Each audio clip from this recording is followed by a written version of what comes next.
Чуулганы танхимдаа хүрэлцэн эрхийг урьж байна. Санал хураалттай шүү. За Сүхбаатар Эрдэнэт гишүүн. За энэ бүртгэлийн асуудал цэцтэр ирнэ манай энэ шүүхтэр ч гэсэн манай нэгдэн орсон конвенц за мөн одоо Монгол улсын хууль хоёр хоорондоо зөрчилдвөл нэгдэн орсон конвенцийг одоо дагаж мөрднө гэдэг нэг юм хууль байдаг. Олон улсын жишгэн ч гэсэн тийм. Тэгэхээр олон улсад яадаггүй гэхээр эвэлдэн нэгдэх эрхийг хэн нэгэн захиргааны этгээд одоо бүртгэхгүй гэдэг асуудлыг бол одоо хязгаарладаг тодорхой хэмжээнд нь. Энэ талаас нь болох юм бол одоо дээд шүүх бүртгэхгүй гэх юм бол улсын бүртгэл бүртгэдэг гэдэг чинь төрийн захиргааны байгуулагчтай. Тэгэхээр эн чинь өөрөө хууль эрх зүйн хувьд нь ер нь углуургаараа ер нь манай энэ төрийн бус байгууллагуудыг бүртгэх, зөвшөөрөл олгох гэдэг ийм асуудлууд маань бас зарим талаараа бол тэг саад болох гээд байдаг. Олон улсын одоо конвенцүүд болон хүний эрхийн факторуудтай зөрчилдөд байдаг. Тэгэхээр дээд шүүх бүртгэхгүйгээр улсын бүртгэл бүртгэсэн тохиолдолд яг тэр хоёр байгууллага нь адилхан одоо төрийн институт байгууллагууд яг ямар ялгаа гарах вэ гэдэг тал дээр нь юу гэж яг үндэслсэн болоо гэдэг нь тодруулж асуумаар байна. Хоёрдугаарт за мэргэжлийн холбоот энэ холбоотын үүтэй нэлээд хариуцлагатай хандахгүй би өмнөх гишүүтэй бас санал нэг байна. Манай одоо зарим мэргэжлийн холбоот төр ингээ насаараа байцсан яг өөрийнх нь хувийн өмч юм шиг хурал зөвлөгөөнөө хийдгүү хамаатан садан одоо бизнесийн одоо бүлэгл гэдэг юм уу юу гэдэг тэргээр ингээд ингэсэн нэг юм хүмүүс байна. Одоо яах гэж нөхөр энэ хүмүүс чинь олон хуулиуд дээр төрийн эрхүүдийг одоо тийшээ өгөөлгээд байгаа. Тэр төрийн эрхийг авах гэж байгаа хүмүүс бид нар хүнд юу хадгалуулах гэж байна гэдэг дээр маш сайн бас үнэлт өгөлт өгөхгүй бол эн чинь аюул болно шүү. Маш олон хүний эрх ашигтай холбоотой асуудал гарч ирнэ. Тийм учраас энэ институчлэгдсэн байгууллагууд ямар байгууллагуудад энэ төрийн зарим чигүүргийг гүйцэтгүүлэх үү гэдэг энэ зүйлүүд дээр хуулиа нийтэд нь авч үзэхгүй бол болохгүй. Тухайлбал одоо худалдаа альжуулдрын танхимч гэдэг юм уу, Монголын үйлдвэрчний эвлэлийн холбооч гэдэг юм уу. Ийм олон жил болчихсон, олон мянган гишүүдийг төлөөлдөг, дотроо хяналтын байгууллагуудтай олон 3-4 мянган одоо давхар дотроо мэргэжлийн холбоодууд нь ингээд байж идэг зүйлүүдийг задлаад дуртай хэсэг нь одоо ингээд нэг юм холбоодод байгуулаад тэгээд төрийн чигийн үргийг авна гэдэг байдлаараа магадгүй зарим манай одоо сайд дарга нар төрийн одоо өндөр албан тушаалтнууд ч гэсэн хувь хувьдаа нэг юм төрийн бус байгууллагатай.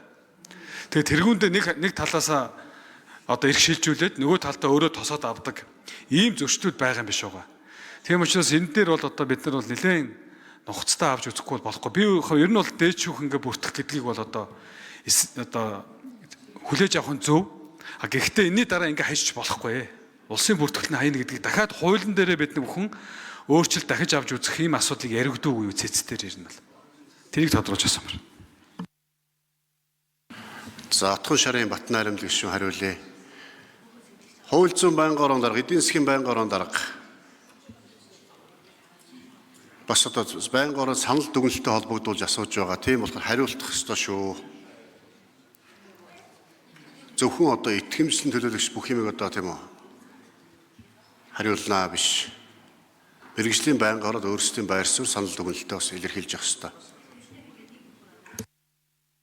За Батнайрамд гишүүн. За Эрдэнэт гишүүний асуултанд хариулъя. За өнөөдрийн ингэ яригдж байгаа асуудал бол мэргэжлийн нэгдсэн холбоо гэсэн одоо төрийн бус байгууллагыг одоо хууль зүйн хүрээнд бүртгэх асуудлыг л ярьж байгаа.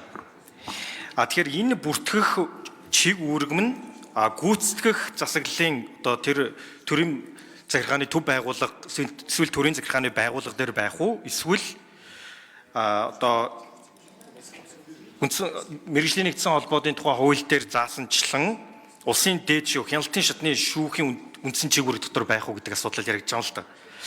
Тэгэхээр үндсэн хуулийн цэцгийн дүгнэлтэнд бол бас ингэж хэлсэн байна. Мэргэжлийн нэгдсэн холбоон эрх зүйн байдлын тухай хуулиар мэргэжлийн нэгдсэн холбоо гэх төрийн бус байгууллага үүсгэн байгуулагдсныг улсын дээд шүүхтээр бүртгэхээр заасан нь шүүхийн үндсэн чиг үүрэг, мөн чанар тэр дундаа улсын дээд шүүх, хяналтын шатны шүүхийн үндсэн чиг үүргийн агуулгад харшилгууц байна.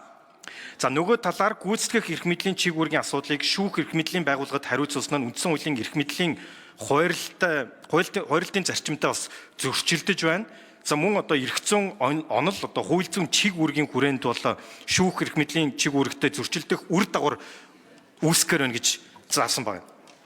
Тэгэхээр бид нар өнөөдрийн энэ үндсэн хуулийн цэцгийн дүгнэлтийг хүлээж аваад хэрвээ хүлээж авах юм бол одоо ажлын хэсэг одоо хамаарах эдийн засгийн байнгын орон дээр яаралтай байгуулж за энийг одоо яг таны хэлсэнчлэн энэ бүртгэлийг одоо улсын бүртгэл дээр юм уу эсвэл танхим дээр юм уу энийг бид нар нэгсэндээ шийднэ гэсэн үг.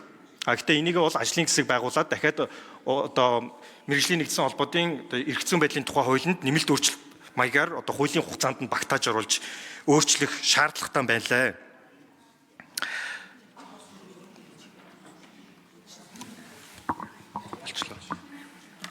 За Сүхбаатарын Батбол гишүүн тодруулж асууя. Эрдэнэт гишүүн. За яг энэ утгаар нь авч үзвэл яг түрүүний сайн зэрэг гишүүний хэлдэг шиг одоо намуудыг бүртгэж байгаа нь яг адилхан үндсэн хуулийн зөрчил рүү орох нь шүү дээ.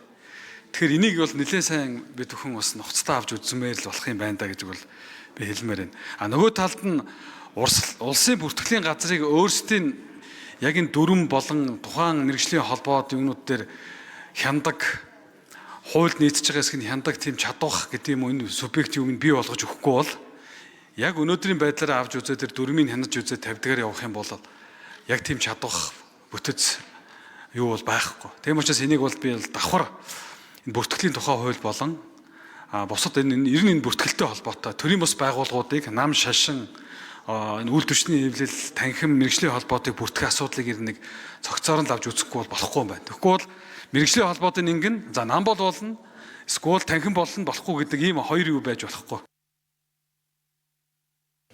За санал хэллээ.